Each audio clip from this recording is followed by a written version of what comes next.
Good morning बच्चों। आज हम एन एस्ट्रोलॉजर्स डे पढ़ेंगे जिसके राइटर हैं आर के नारायण। आर के नारायण हमारे देश के बहुत फेमस राइटर्स में से एक हैं। इन्होंने बहुत सारे नॉवेल्स लिखे हैं, शॉर्ट स्टोरी लिखी है और इनकी ये कहानी एन एस्ट्रोलॉजर्स डे बहुत फेमस है। एस्ट्रोलॉजर का मतलब होता है ज्योतिषी, जो भविष्य बताते हैं। कहानी शुरू करते हैं।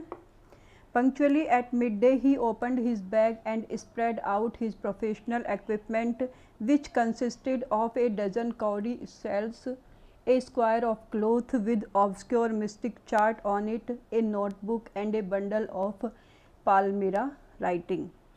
पंक्चुअली यानी हमेशा की तरह मिड डे दोपहर को उसने अपना बैग खोला और अपने जो प्रोफेशनल इक्विपमेंट थी, जैसे हर एक प्रोफेशन के इक्विपमेंट होते हैं, डॉक्टर हमेशा अपना स्टेथोस्कोप अपने साथ लेकर चलते हैं, उसी तरह से एस्ट्रोलॉजर के इक्विपमेंट में आते हैं कोड़ी शैल यानी कुछ कोड़ियाँ जो लगभग 1 दर्जन थी, एक स्क्वायर क्लोथ और उस पर एक ऑब्सक्योर मिस्टिक चार्ट बना हुआ था, यानी एक ऐसा चार्ट जो बाकी लोग नहीं समझ सकते, एक नोटबुक और कुछ पाल्मिरा राइटिंग्स थी।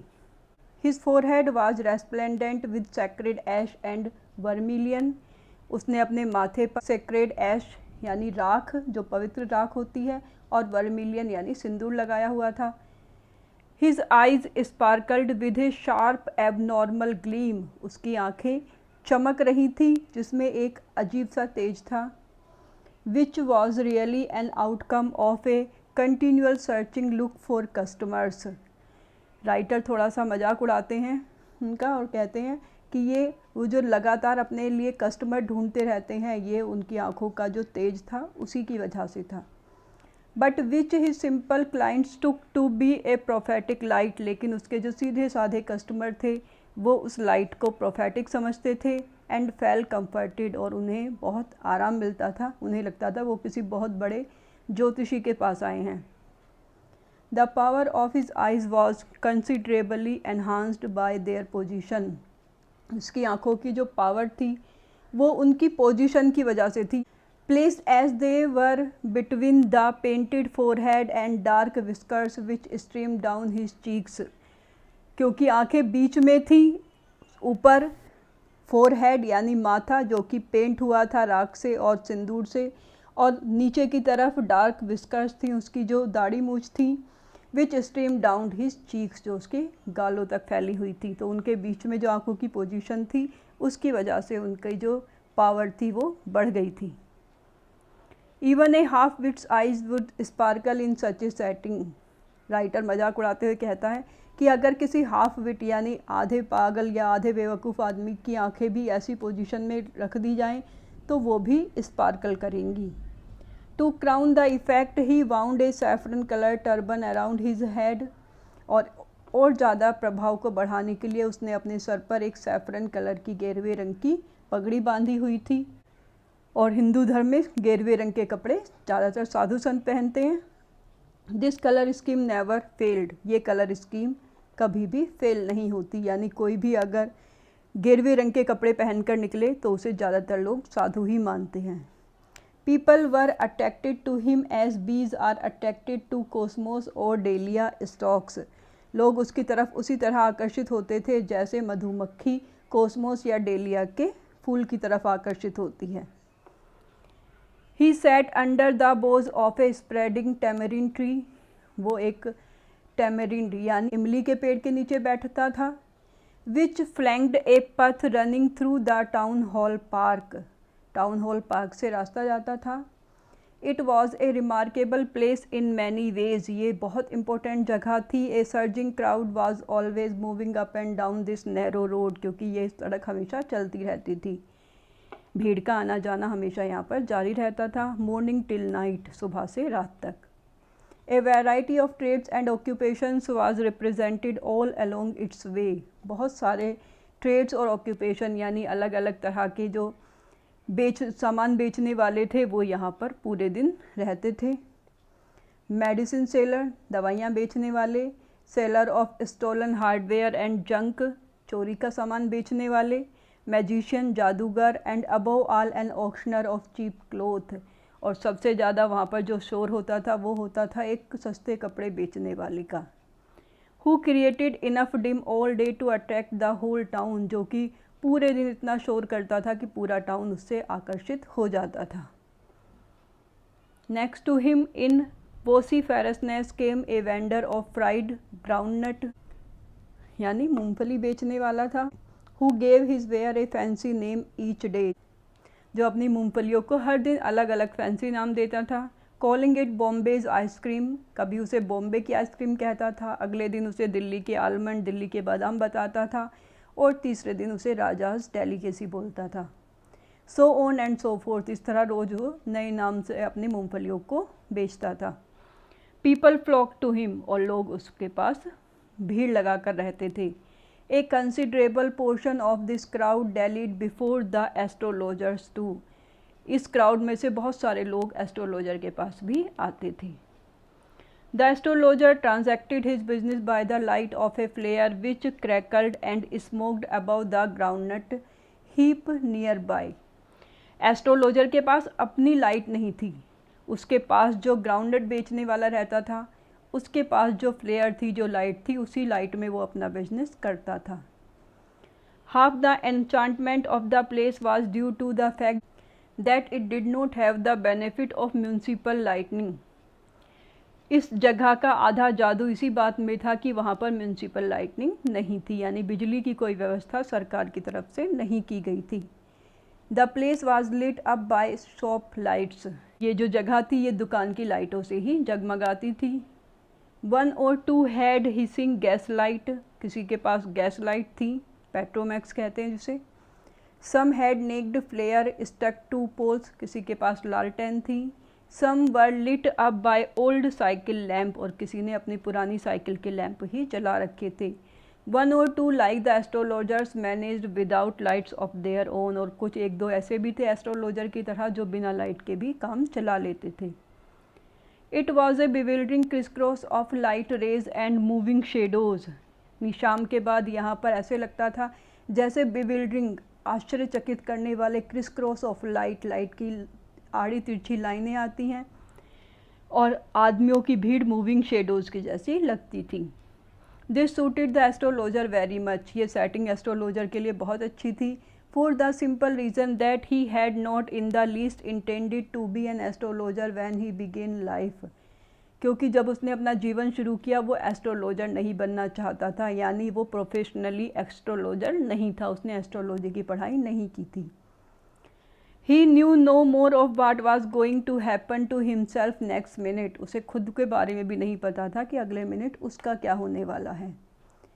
ही was as much a stranger to the stars as were his innocent customers, वो सितारों से उतना ही अनजान था जितने अनजान उसके इनोसेंट यानी मासूम कस्टमर थे। Yet he sad things which pleased and astonished everyone, फिर भी वो ऐसी बातें कहता था जो हर किसी को खुश भी कर देती थी और साथ ही साथ आश्चर्यचकित भी करती थी। That was more a matter of study, ये सब स्टडी से आता है, यानी धीरे धीरे प्रैक्टिस से उसने ये सब सीखा था। Practice and shrewd gas work, लगातार उसने प्रैक्टिस की थी एस्ट्रोलॉजी की और साथ ही उसका गैस वर्क भी, यानी अनुमान लगाने का जो उसकी क्षमता थी वो भी काम करती थी।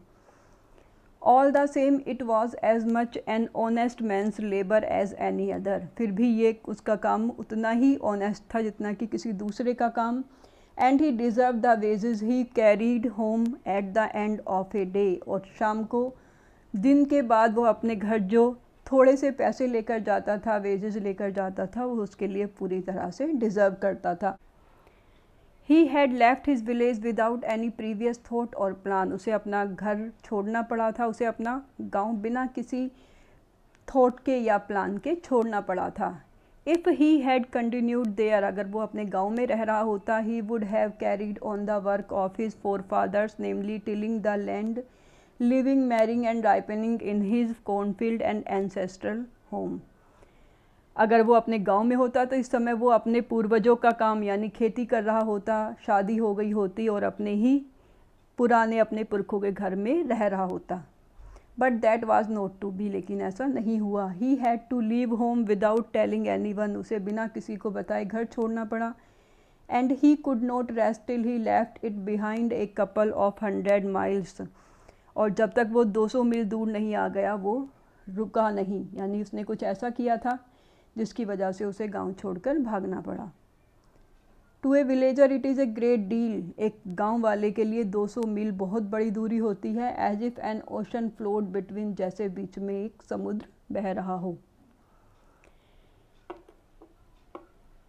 ही had a working analysis of mankind's troubles. उसे मनुष्यों की ट्रबल्स का एक वर्किंग एनालिसिस था, यानी उसे पता था इंसानों के जीवन में क्या क्या परेशानियां होती हैं। जैसे मैरिज, सबसे ज़्यादा परेशानी जो इंसानों के लिए होती है वो होती है शादी, पैसा, and the tangles of human ties, यानी मानवीय रिश्तों की जो उलझने हैं, ये मुख्य समस्याओं में आती हैं इंसानों की। Long practice had sharpened his perception. लंबी प्रैक्टिस ने उसके परसेप्शन को भी शार्पन कर दिया था, यानी वो देखकर लोगों की परेशानियों को समझ जाता था। With in 5 minute he understood what was wrong. 5 minute बात करके उसे समझ में आ जाता था कि किसी के साथ क्या गलत है। ही चार्ज 3 पाइज पर क्वेश्चन। एक क्वेश्चन के वो 3 पाई लेता था। Never opened his mouth till the other had spoken for at least 10 minutes. जब तक दूसरा आदमी यानी उसका जो कस्टमर था वो 10 मिनट बात नहीं कर लेता था तब तक वो अपना मुंह नहीं खोलता था।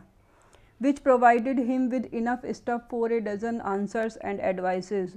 और उसकी 10 मिनट की बात से उसे इतना स्टफ मिल जाता था कि वो उसके 1 दर्जन सवालों के जवाब दे सके और उसे कुछ सुझाव भी दे सके।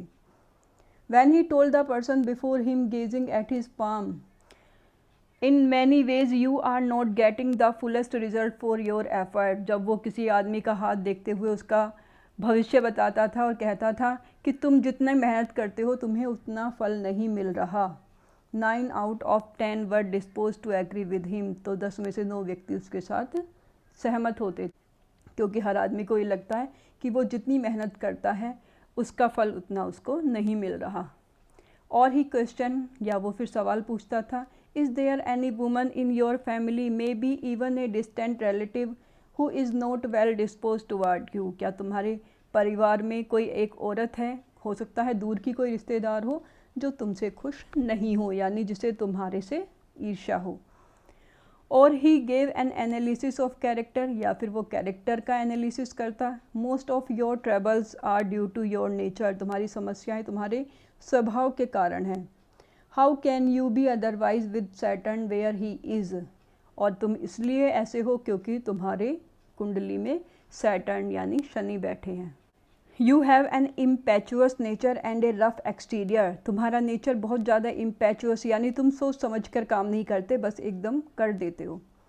और तुम्हारा एक्सटीरियर यानी तुम्हारा जो व्यवहार है वो बहुत ज़्यादा रफ है, यानी तुम्हें बहुत ज़्यादा गुस्सा आता है और बिना गुस्से में तुम कुछ भी बिना सोचे समझे कर देते हो।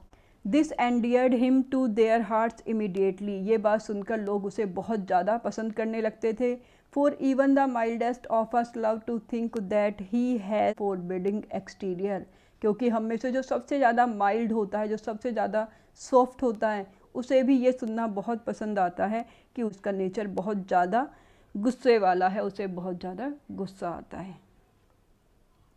बच्चों आज यहीं तक, इसके बाद हम कल पढ़ेंगे।